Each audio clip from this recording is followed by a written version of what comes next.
If you are thinking of getting into real estate here in San Francisco, whether you live here or you just want to own investment property, there are some things to really consider and also make sure that you avoid before you make this huge investment. Now, I want to make sure we cover these things before you actually dive in. So whether you, again, are looking to purchase a home to live in yourself, or you want something that you are going to invest in and rent it out, and regardless of what stage you might be in, whether you're still kind of curious and figuring out, or you've already written an offer on a place, I want to make sure that you stop and check in on these 5 key things to avoid and pay particular attention to when buying a home in San Francisco. Now, San Francisco has it all. Gorgeous single-family residences, amenity-rich condo establishments, super affordable and spacious townhomes. There literally is something here for everybody, and some of the most unique looking and feeling real estate that there is in the world. But with all these options to choose from and so many beautiful types of property to select, it's very normal to get a little bit confused. So let me tell you the 5 things to avoid when buying property in San Francisco.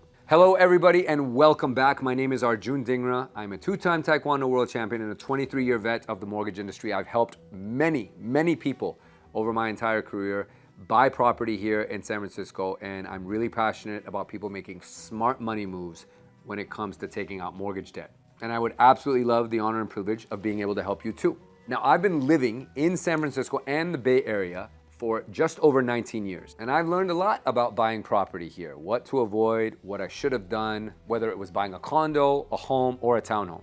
Now, I've helped many clients do some key things when they were going about their home purchase here in San Francisco. And I want to share with you today about the 5 things that I've advised so many people on to avoid. Now, some of this is coming from the experience of my clients. A lot of it is also coming from my own personal experience because I have bought and sold condos here and have also purchased a home in the Bay Area in recent years. Now, hindsight's always 20/20, and there are certainly some things I wish I could have done differently, and I want to make sure that you avoid some of these mistakes, which is why I'm sharing it with you today through these personal stories. So here are the 5 things. Number 1 is buying a home when everyone else is. I want you to avoid that mindset, the whole bandwagoning effect. And remember, bandwagoning is something that can happen quite easily. Remember the pandemic and toilet paper? It seems like a good idea. Everyone's getting in line and doing it. And then in the end, you kind of look silly. Plus, there's no toilet paper left for anyone else to buy. You guys get what I mean? But oftentimes in a really fast-paced and expensive market, you'll see other people buying and then think that you're somehow missing out. And without taking the right steps to figure out whether it's the right time in your life or you're truly ready for that responsibility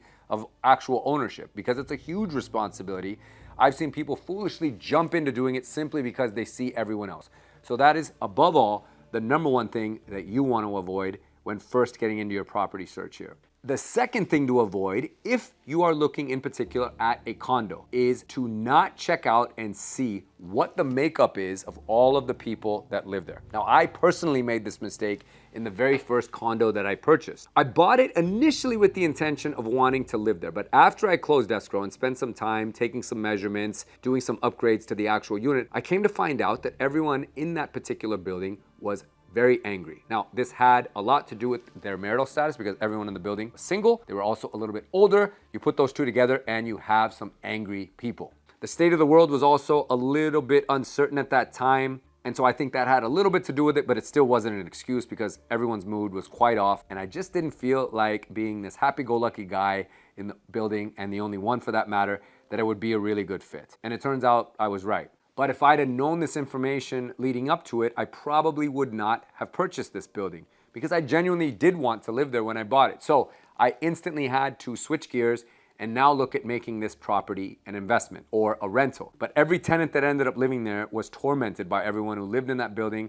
And although they were amazing tenants, many of whom I'm still in contact with today, almost all of them decided to seek somewhere else after their 1-year lease was up simply because they just could not take it living in that building. So very important that you take the time and research what the general makeup is. You're not gonna get to know every single person in that building, of course, but find out from your real estate agent, find out from other people in the building if you can try and strike up a conversation as to what it's like, what the people are like, who actually lives here, does anything crazy go on? Just peel back some layers and find out because your money matters. The next thing you want to avoid is, again, another mindset, but it is the mindset of thinking that you will get rich quick because you buy real estate. You must avoid this. There is no such thing as get rich quick. And although this is a fast appreciating market and a place where property holds so much value, people often romanticize with that idea and fall for the premise that because they buy a home that suddenly they're going to increase their net worth by 10x, or they're going to be sitting on so much equity at the end of 1 year. The last few years have been an anomaly because the COVID market around the country, forget about San Francisco, really caused property prices to spike and people created a lot of quick equity. Now again, in San Francisco, over the long run, your real estate investment here is really good and safe. But to think that you're just suddenly going to get rich quick in a year and then turn around and flip that property for a huge profit and then roll that into the next place is just not realistic. So that is certainly a mindset that you want to avoid. The next one is a huge mistake that I've seen people make, and it's sadly caused some people to have to sell their asset and eventually leave living in San Francisco, and that is not making an adjustment to your lifestyle. This is something you must avoid because this is such an amazing place to live, and we are so enthralled by everything that's going on in the way of culture, food, arts, lifestyle, dating life, socializing. It's very easy to be out and spend a lot of money. But when you purchase a home or a condo, you're gonna need to adjust that lifestyle because you now have a very big expense and you're gonna have to alter how many nights a week you go out or how often you eat out. And of course you want to enjoy that home, but if you don't make those adjustments, again, I've had clients make this mistake that bought a home, did not alter their lifestyle, continued spending, now have not actually adjusted to this new massive housing expense, which again is an investment in your future self and your overall net worth, but still not taking that into account, it caused immense stress to the point where these clients ended up becoming what is called as house poor, meaning they spend all their money, have no money left over to actually enjoy living in their property. They can't furnish it properly. They can't spend time and actually enjoy it because they're so stressed out, but yet they're going out almost every night of the week for a beer, for happy hour, spending money, and all of this stuff adds up. So it's really important that you take a good look at your finances, you take a good look at your lifestyle, and you see what adjustments need to be made because avoiding that is a massive mistake. And the last thing that you want to avoid when looking at real estate in San Francisco or making that purchase is to somehow wait for this market to crash or correct itself. I've seen way too many clients miss out on huge opportunity over the long run that sat out the market a few years ago. One, in fact, decided at the beginning of COVID that because his in-laws said the market was going to crash, he decided to pull out from the property that he was already in escrow in. He lost his deposit because, again, his father-in-law told him the market is going to crash by 50% and you'll be able to buy this house back cheaper. You must back out. Forget about your money. So the guy does this, loses his deposit. He's been sitting the market out now, and that home has gone up, to no surprise, by a huge clip.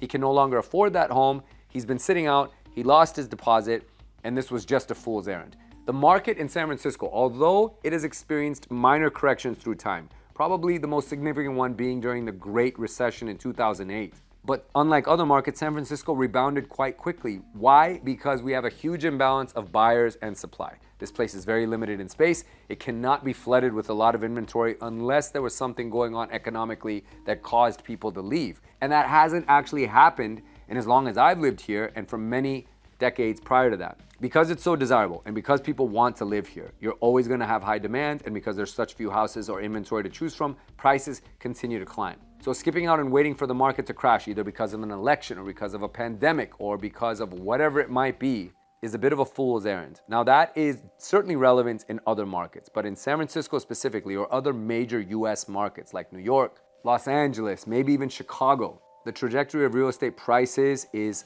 only this way, meaning it just goes up. So there's no market crash in store. You just have to wait for your own personal timing and get into the market whenever you get into the market and plan to stay in it. Again, there's no get rich quick. There's no quick exits. The people that typically do that are only on TV, and they're on TV for a reason, but you guys get the point. So San Francisco is an amazing and beautiful, unlike any place in the world, to live. And if you follow all these tips when you're going about your home buying journey, you will learn to love this place too. But more importantly, you'll avoid making a really difficult financial decision or something that you might have regret about, because that is the last thing I would ever want, or anyone for that matter. Nobody wants that for you. If you're gonna put your hard-earned money to work for you and invest in a place to live or rent out here, you wanna make sure you do it for all of the right reasons and avoid those 5 mistakes that I talked about.